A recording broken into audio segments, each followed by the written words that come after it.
ज्ञानी नाम अग्रगण्यम सकल गुण निधानम। ज्ञानवंत होना होता है। And there are big difference between literacy and education, information and knowledge. Information अलग है, नॉलेज अलग है, लिटरेसी अलग है, एजुकेशन अलग है। और शास्त्र शब्द का अर्थ क्या है? जूलॉजी, भूगर्भ शास्त्र। शास्त्र केवल ऐसा थोड़ी है कि यही है, शिव महापुराण शास्त्र हैं, भागवत महापुराण शास्त्र हैं। भूगर्भ शास्त्र, जियोलॉजी, भूगर्भ विज्ञान, न्याय शास्त्र, कंप्यूटर का शास्त्र अलग है। शास्त्र, आप तो व्याकरणाचार्य यहां बैठे हो, आप प्रतिपादित करो इन सब चीजों को, और आप करते भी हैं। बड़े तौर पर करना होगा, हमारे विद्यार्थियों के बीच हमें देना होगा। शास्त्र शब्द आया कहां से? सस धातु से। बताइए लोगों को, ताकि वो समझ सके, ताकि वो अनर्गल युद्ध में न जाए, वो उससे सीखने का प्रयत्न करें, डिकोड करें। क्योंकि बहुत सारी चीजें तो ऐसी लिखी हैं कि तुम्हारी बुद्धि में नहीं अटती होगी। तुम भी एक बार चकरा जाते होगे, कहते हो ठीक है भगवान है तो मान लेते हैं। पर विज्ञान तर्कों के द्वारा, प्रमाण के द्वारा मानता है। और आज की दुनिया प्रमाणों से ही चलती है। और कमजोर नहीं है हम।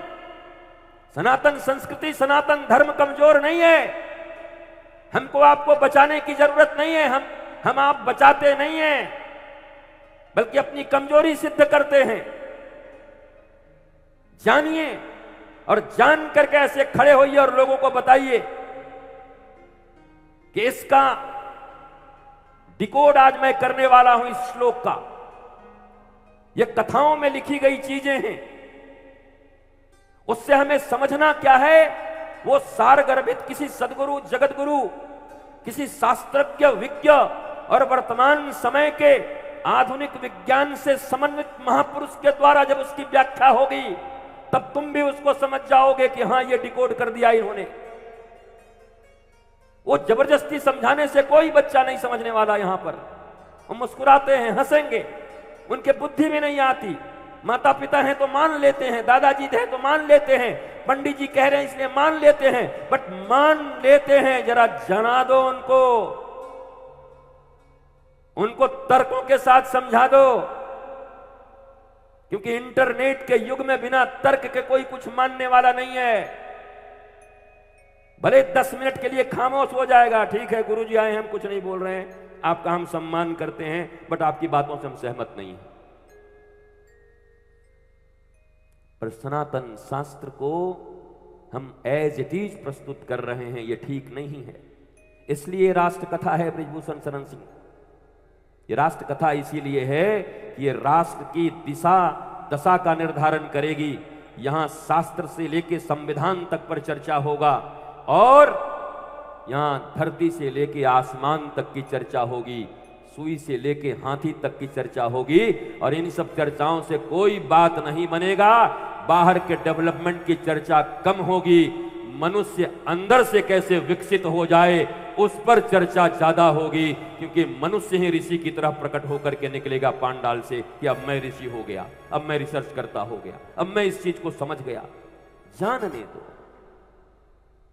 कथा भी जब धंधा बन जाए, हम बोलने में पीछे नहीं हटते। हमें न किसी से भय लगता है और न हम किसी के भय में जीते हैं। आयु इतनी हो गई है, हर क्षण अंतिम क्षण है। और संत और साधारण व्यक्ति में क्या अंतर है? साधारण व्यक्ति 100 साल का अपना बना रहा है, परसों ये करेंगे, परसों ये करेंगे। संत इसी क्षण को अंतिम मानता है। जो श्रेष्ठ कर्म हो सकता है इसी क्षण करना है, आगे कुछ पता नहीं है क्या होगा। यही अंतर है, भय कुछ नहीं है। कथा का अर्थ है मनुष्य के जीवन से अज्ञान की व्यथा को मिटाना। पर हां, जो कथाकारों को गाली देते हैं वो भी ठीक नहीं। एक साधारण फिजिक्स पढ़ाने वाले, केमिस्ट्री पढ़ाने वाले इकोनॉमिक्स पढ़ाने वाले, मोबाइल के विषय में बताने वाले, टीवी का चर्चा करने वाले, वो सब भी जब आपको पढ़ाते हैं तो पैसे तो लेते हैं, फीस लेते हैं ना। डॉक्टर लेते, इंजीनियर लेते, आर्किटेक्ट लेता, सजाने वाले लेते, टेंट वाले, पंडाल वाले, लाइट वाले लेते। वैसे ही जीवन में कुछ सुमधुर चीज सुनना हो, कुछ ज्ञान सुनना हो, और अगर उन्होंने पढ़ा है और वो विद्या वितरण कर रहे हैं और उसके बदले में वो कुछ ले रहे हैं, तो कोई अपराध भी नहीं कर रहे हैं। मैं उनके विरुद्ध नहीं हूं, पर इतना जरूर कहता हूं कि विद्या सरस्वती हैं, सरस्वती हमारी मां हैं। हमें भी इस बात का ध्यान रखना चाहिए कि मां सबके ऊपर कृपा करने वाली होती है। ममता से मां को बेचा नहीं जाता है। मां बेचने के लिए नहीं बनी है, हम विक्रय के लिए नहीं बैठे।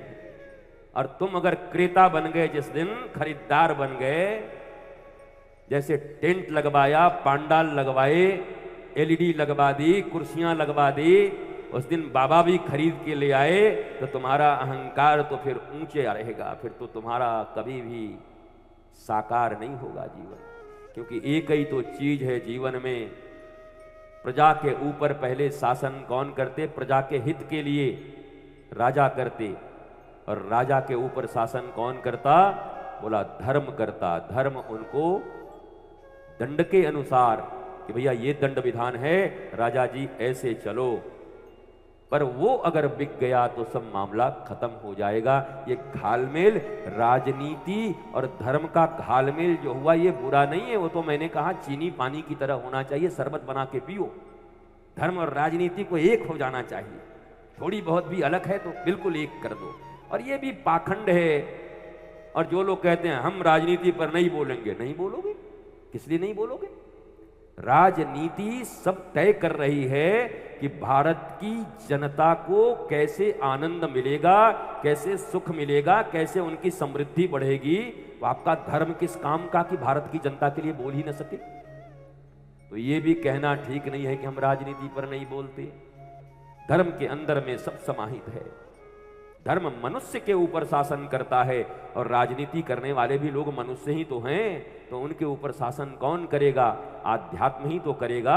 अगर उनका भी मन निर्मल हुआ, अगर उनके भी बोध हो गए, विवेक हो गए, तो भारतवर्ष में जब वो शासन और सत्ता में रहेंगे तो यहाँ की जनता और प्रजा आनंदित रहेगी, आह्लादित रहेगी, स्वयं आनंदित होकर के, और चतुर्दिक विश्व को आनंदित बनाने का प्रयास करेगी।